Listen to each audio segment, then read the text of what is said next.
मुख्यमंत्री फडणवीसांना योग्य वेळी देशाच्या नेतृत्वाची संधी मिळावी, पांडुरंगाला यासाठी साकडं घालणार कृषी मंत्री दत्तात्रय भरणेंचं मोठं विधान। मुख्यमंत्री पदासाठी आता वेकेन्सी आहे का? मुख्यमंत्री पदाच्या प्रश्नावर उपमुख्यमंत्री शिंदेंचा मिश्किल प्रतिप्रश्न। मुख्यमंत्री पदाची खुर्ची मिळवणं आमचा अजेंडा नसल्याचं शिंदेंचं वक्तव्य। मतदारसंघ पुनर्रचना विधेयकाला पवारांची राष्ट्रवादी पाठिंबा देणार, पाठिंब्यासाठी शरद पवारांचाही होकार, सूत्रांची TV9 मराठीला माहिती। नवीन बिल आल्यावर मग या संदर्भात विचार करू, सुप्रिया सुळेंकडून भूमिका स्पष्ट। डिलिमिटेशन संदर्भात सर्वांच्या वेगळ्या भूमिका, प्रत्येक राज्यात 50% समीकरण आणि त्याबाबत प्रक्रिया कशी असेल याबाबत सर्वांशी चर्चा झाली पाहिजे, सुप्रिया सुळेंनी केलं स्पष्ट। मंत्रिपदावरून सुधीर मुनगंटीवार यांना प्रश्न, पत्रकारांच्या प्रश्नावर मुनगंटीवारांकडून देवाची इच्छा असं मिश्किल उत्तर। यावेळी कुठला देव असाही मुनगंटीवारांना प्रश्न, त्यावर देवाची इच्छा असं मुनगंटीवारांचं उत्तर। ईश्वरपूरमधील नगराध्यक्षांच्या अपात्रतेसंदर्भात मुख्यमंत्री फडणवीसांसोबत नियोजित भेट होती, प्रफुल्ल पटेल आणि सुनील तटकरेंसोबत भेट झाली नाही। वर्षावरील बैठकीनंतर जयंत पाटलांचं स्पष्टीकरण। जयंत पाटील हुडी घालून नव्हे तर ऑफिशियली सीएमना भेटले, खासदार सुप्रिया सुळेंचा अप्रत्यक्ष मुख्यमंत्री फडणवीसांना टोला। वर्षा निवासस्थानी कोण येतं जातं हे मुख्यमंत्र्यांनाच विचारा, सुप्रिया सुळेंची प्रतिक्रिया। आम्ही सगळे खासदार आमदार शरद पवारांशी एकनिष्ठ, दादांच्या निधनानंतर विलिनीकरणाबाबत कुठलीही चर्चा नाही, दोन्ही राष्ट्रवादीच्या विलिनीकरणावर जयंत पाटलांचं भाष्य। विधान भवनातील ते कॅबिन उपमुख्यमंत्री एकनाथ शिंदेंची होती, हे शरद पवारांना माहिती नव्हतं। शिंदे आणि पवारांमध्ये कोणतीही बैठक झाली नाही, दोघांमधील भेट हा निवळ योगायोग। राजकीय चर्चांवर सुप्रिया सुळेंचं उत्तर। वयात मोठ्या राजकीय टॉपनेता। दिल्लीमध्ये काल उपमुख्यमंत्री शिंदे आणि अमित शहांची स्वतंत्र बैठक, खासदारांच्या बैठकीनंतर दोन्ही नेत्यांमध्ये जवळपास 15 मिनिटं चर्चा, सूत्रांची माहिती। अमित शहा बंडखोर खासदारांच्या बैठकीतील इनसाइड स्टोरी TV9 मराठीवर। विकास कामांना निधी कमी पडू देणार नाही, तुम्ही निश्चिंत रहा, अमित शहांच्या खासदारांना शब्द, सूत्रांची माहिती। मोठ्या कामांचा विषय एखाद्या कॅबिनेट बैठकीत घेऊ, शहांचं एकनाथ शिंदेंसमोर बंडखोर खासदारांना आश्वासन, सूत्रांची माहिती। शिंदेंच्या DNA मध्येच चोरीचा माल घेऊन गृहमंत्र्यांकडे जातात, शिंदेंनी खासदारांसोबत शहांची भेट घेतल्यानंतर राऊतांची टीका। शेतकऱ्यांचा खर्च कमी होण्यासाठी वीज बिल माफ केलं, आता 48,000 कोटींचं शेतकऱ्यांचं जुनं वीज बिल माफ। जाहीर सत्कार सोहळ्यामध्ये मुख्यमंत्री फडणवीसांची घोषणा। उद्धव ठाकरेंनी रामरक्षेची 2 पानं तरी वाचून दाखवावीत, मुख्यमंत्री फडणवीसांचा टोला। तर रामरक्षा कशी म्हणायची ते आम्ही बघू, फडणवीसांनी राम मंदिर दानपेटीच्या चोरीबाबत बोलावर राऊतांचा आभार। उद्धव ठाकरेंसह त्यांचे शिवसैनिक राम मंदिरातील कुठल्याही आंदोलनात नव्हते। फडणवीस पहिल्या राम मंदिराच्या आंदोलनाच्या वेळी 18 दिवस तुरुंगात होते, बाबरी पडली तेव्हाही फडणवीस अयोध्येत उपस्थित होते, नवनाथ बन यांचं राऊतांना प्रत्युत्तर। उद्धव ठाकरेंच्या नागपुरातील 18 जुलैच्या सभेसाठी मैदानाचा पेच, 18 जुलैला ठाकरे नागपुरातील राम मंदिरात रामरक्षा पठण करणार, रामरक्षा पठणानंतर मंदिराशेजारील मैदानामध्ये ठाकरेंच्या सभेचं नियोजन, त्याच मैदानात फडणवीसांच्या वाढदिवसानिमित्त महायज्ञाचं आयोजन।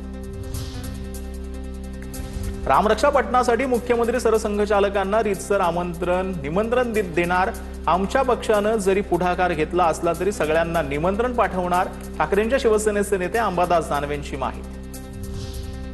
ठाकरेंच्या रामरक्षा पठणानंतर काँग्रेसकडून राम भक्त आस्था जागरण यात्रा, नागपूरच्या रामटेकमधील गड मंदिरातून यात्रेला प्रारंभ होणार, यात्रेदरम्यान श्रीराम पूजन, आरती, प्रतिज्ञा स्मरण कार्यक्रम तसंच झुणका भाकर प्रसादाचं आयोजन। वयात राजकीय टॉपलाईन। विनायक राऊतांवर अटकेची टांगती तलवार आहे, ठाणे न्यायालयानं अंतरिम जामीन अर्ज फेटाळलाय। सुनेच्या कौटुंबिक छळाच्या तक्रारीनंतर विनायक राऊतांच्या अडचणी वाढल्या। नाशिकमधील ठाकरेंच्या नगरसेवकांनी उद्धव ठाकरेंची मातोश्रीवर भेट घेतली, नगरसेवक फुटीच्या चर्चेनंतर नाशिकच्या नगरसेवकांनी मातोश्रीवर भेट घेतली। तुम्ही कुठे जाणार नाही, मला माहिती आहे, तुमच्यावर माझा पूर्ण विश्वास आहे, असं उद्धव ठाकरेंनी म्हटल्याचं देखील माहिती समोर आली आहे। कुंभमेळ्यावर सरकार मोठा खर्च करतंय, त्यावर बारकाईने लक्ष ठेवा, अशाही ठाकरेंच्या नाशिकमधील नगरसेवकांना सूचना।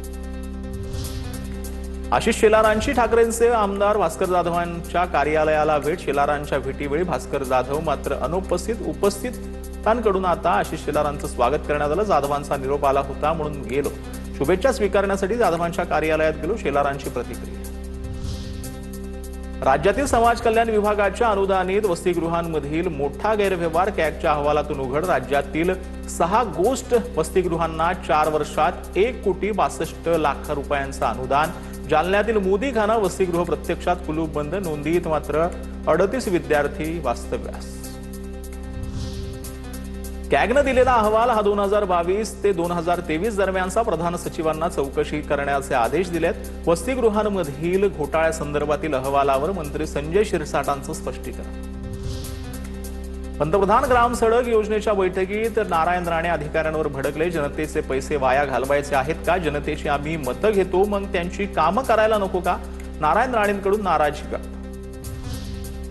एनडीएची 21 जुलै रोजी बैठक पार पडणार. सकाळी 9:30 वाजता संसद भवनातील बालयोगी सभागृहात होणार बैठक. पंतप्रधान एनडीएच्या खासदारांना संबोधित करणार.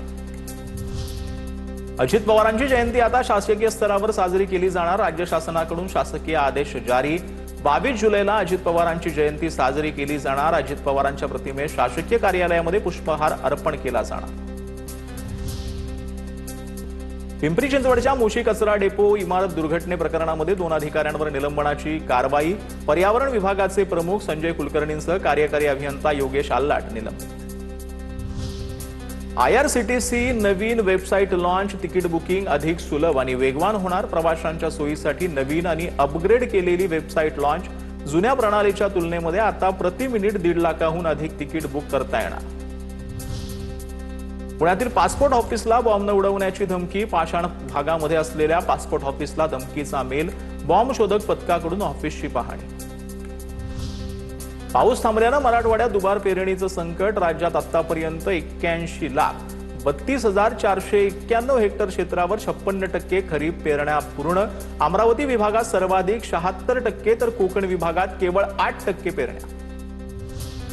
खोल समुद्रातील संपर्कासाठी मच्छीमारांना सॅटेलाइट फोन मिळणार. मत्स्य व्यवसाय मंत्री नितेश राणेंनी माहिती दिली. आपत्कालीन प्रसंगी मच्छीमारांना तात्काळ मदत मिळणार. BSNL सोबत मत्स्य व्यवसाय विभाग समन्वय ठेवणार. मच्छीमारांच्या सुरक्षेसाठी अत्याधुनिक संप्रेषण व्यवस्था उभारणी केली जाणार. श्रीरामपूरमधील हॉटेल व्यावसायिक आकाश दुबे यांची हत्या प्रकरणामध्ये मुलाच्या हत्येनंतर वडिलांची उपमुख्यमंत्री एकनाथ शिंदेंना अर्थ हाक. पक्षातील गुंडाला हद्दपार करा. आकाशच्या वडिलांची शिंदेंकडे मागणी.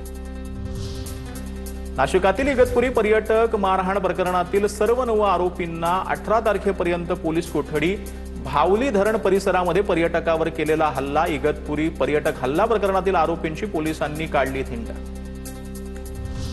देशाला हादरवून टाकणाऱ्या श्रद्धा वालकर हत्याकांडाला 4 वर्ष पूर्ण. खटला लांबवण्यासाठी आफताबचे नवनवीन डाव.